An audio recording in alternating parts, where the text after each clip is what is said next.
Hello friends, আসসালামু আলাইকুম। কী অবস্থা, সবাই কেমন আছেন? আশা করি প্রত্যেকে অনেক অনেক ভালো আছেন। সো গাইস, বিডি লাইক নিয়ে আপনাদের অনেকের প্রশ্ন যে আসলে কোম্পানি কি আমাদের ফিরে আসবে কিনা। তো এই নিয়ে থাকছে সম্পূর্ণ ভিডিওটা এবং এই নিয়ে কথা হবে। তো দয়া করে সম্পূর্ণ ভিডিওটা আপনারা দেখছেন SM অনলাইন বাংলার সাথে আমি এমডি সাজেদুল ইসলাম। সো বিডি লাইক নিয়ে আসলে আমাদের প্রত্যেকের মনে একটাই প্রশ্ন, এবং আসলে কি বিডি লাইক ফিরে আসবে কিনা এবং কবে ফিরে আসবে এই নিয়ে আসলে কারণ হচ্ছে বাংলাদেশের সবথেকে একটা বড় একটা সাইট এবং বড় অফার ছিল যে কোম্পানি বিডি লাইক। তো বিডি লাইক থেকে আপনি কিন্তু বাংলাদেশের প্রত্যেকটা মানুষের কাছে অনেক বড় বড় স্বপ্ন ছিল এবং অনেক বড় আশা, এবং তার কোম্পানি কিন্তু অনেক এসেছিল আমাদের সাথে প্রতারণা করতে। কি আসলে কি ফিরে আসবে কি না, বিডিএলআই কিন্তু আসলে একটা তারা নোটিশ দিয়েছিল যে আমরা হচ্ছে পালিয়ে বা হারিয়ে যাচ্ছি না, আমরা অতি শীঘ্রই ফিরে আসব। আমাদের সরকারি কিছু কাগজপত্র কিছু প্রবলেম হয়েছে, সেই কারণে সেটা সলভ করে আবার ফিরে আসব। সাথে থাকুন, সঙ্গে থাকুন, ধৈর্য ধারণ করুন, সঙ্গে থাকুন।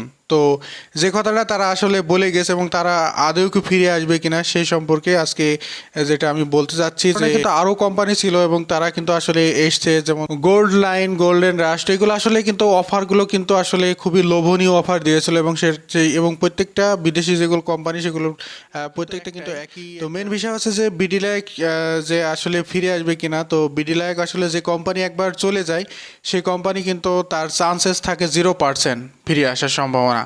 কিন্তু বিডিলাইক আসলে সেটা একটা যতবা একটা বাংলাদেশি প্রতিষ্ঠান, বাংলাদেশি একটা কোম্পানি। সো বিডিলাইক আসলে ফিরে আসার চান্সেস কিন্তু 0%। বিডিলাইক আর কখনো ফিরবে না, কারণ তারা হচ্ছে স্ক্যাম করার জন্য কিন্তু এসেছিল এবং তাদের টার্গেট ফিলআপ হয়ে গেছে, তারা কিন্তু উধাও হয়ে গেছে। তো আপনারা যেটা আসলে অনেক আশা এবং স্বপ্ন নিয়ে আছেন, তো আপনারা জাস্ট আমার কথা শুনে আপনারা কষ্ট পাবেন না। তো যেটা সত্য আসলে সেটাই বলতে যাচ্ছি, আপনারা অনেক আশা নিয়ে আছেন।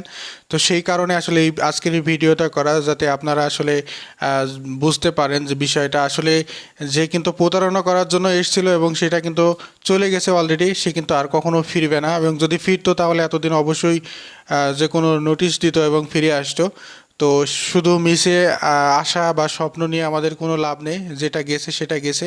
এবং প্রত্যেকটা ইনভেস্টের সাইডই কিন্তু আসলে যেটা সত্য কথা, যেটা কিন্তু আসলে কোনো ট্রাস্টেড না। যদি বলা হয় ট্রাস্টেড, সেটা সম্পূর্ণ ভুল, এবং সবাই সেটা বলে থাকে বিভিন্ন ভাবে। তো আসলে এটার কিন্তু কোনো গ্যারান্টি নেই, যেটা একটা যে হঠাৎ করে যদি আপনি স্বপ্ন দেখেন যে আমি আজকে কালকে অনেক কোটিপতি হব, অনেক টাকা ইনকাম করবো, আসলে এগুলো কিন্তু একটা গেমস। তো এগুলো আসলে মানে সাময়িক সময় একটা সময় ইনকাম দিবে এবং একটা সময় কিন্তু হঠাৎ করে উধাও হয়ে যাবে এবং আমাদের কারোরই কিছু করার থাকবে না।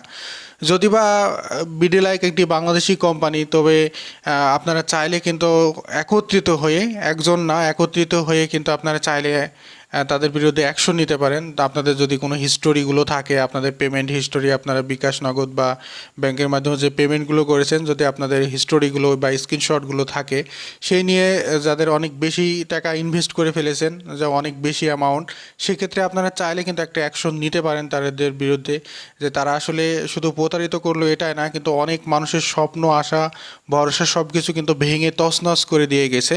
এবং মানুষের মানে অন্য কোনো সাইট এবং ট্রাস্টেড হলেও সেখানে কিন্তু ইনভেস্ট করার যে একটা আগ্রহ বা ইচ্ছা, কিন্তু সেগুলো কিন্তু আসলে একবারে নিঃশেষ করে দিয়ে গেছে। তো আপনারা চাইলে কিন্তু এগুলো একটা কমপ্লেন করতে পারেন।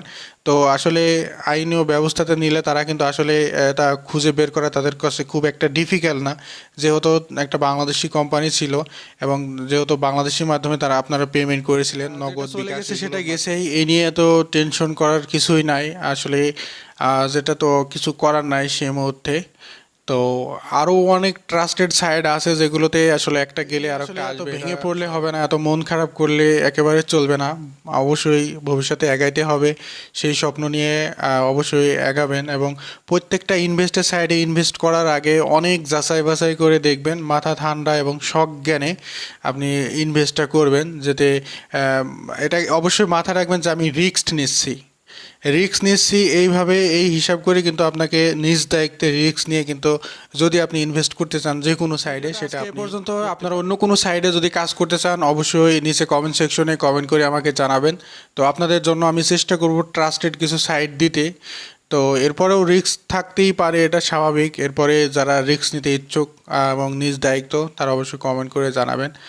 আর চ্যানেলটি সাবস্ক্রাইব করে বেল আইকনটি বাজিয়ে রাখবেন। নতুন কোনো online income related video upload করে থাকি, যেগুলোর নোটিফিকেশন পাওয়ার জন্য, যেগুলো থেকে আপনারা যদি ইনকাম করতে চান সেই জন্য। তো আজকে আপনাদের সাথে বিদায় নিচ্ছি, দেখা হবে পরবর্তী কোনো এক ভিডিওতে। সে পর্যন্ত সবাই ভালো থাকবেন, সুস্থ থাকবেন। আল্লাহ হাফেজ, আসসালামু আলাইকুম।